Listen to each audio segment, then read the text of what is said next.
Подигото от Иван Вазов. Радини вълнения. Рада госпожина, тъй я наричаха нея за означение, че принадлежи на госпожа Хаджи Ровоама.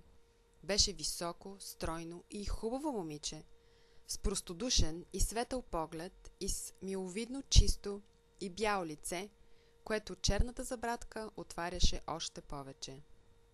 Сираче от дете, Рада от много години живееше под един покрив с Хаджи Ровоама, която я беше прибрала за храненица. После покровителката я направи послушница в Метоха, сиреч момиче, което се приготвя за монахиня, и я облече с обязателните черни дрехи. Сега Рада служеше като учителка на девойките от първия клас с 1000 гроша годишна заплата. Тежка участта на всички сирачета момичета. Рано обезнаследени от бащина любов и защита и от майчина нежна грижа. Хвърлени на произвола на хорската милост или жестокосърдие, те отрастват и виреят без да ги е огряла сладка, животворна усмивка сред чужди тям равнодушни лица. Те са цветя, поникнали под покрив, невесели и без дъх.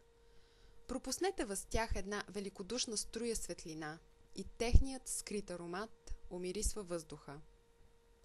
Рада беше порасла в тая задушлива и мъртвеща атмосфера на килийния живот, под строгия, несъчувствен надзор на старата сплетница. На Хаджи Ровоама нито минуваше през ума, че е възможно по-човеколюбяво отношение към тая сирота. Тя не можеше да съзре колко деспотизмът й ставаше по-чувствителен и несносен за Рада, заедно с разбуждане на съзнанието и човешката й гордост. Ето защо преди няколко време видяхме Рада, учителка вече, чешът на чорбаджийската трапеза на Хаджи Ровоаминия брат. Тия дни Рада беше твърдо улисана в училището, защото приближаваше годишният изпит. Денят му скоро настана. Още от сутринта девическото училище хвана да се пълни с ученички, пременени, пригладени и натруфени, като пеперутки от майките си. Те с отворени книжки бръмчаха като рой пчели и преговаряха за последен път уроците си.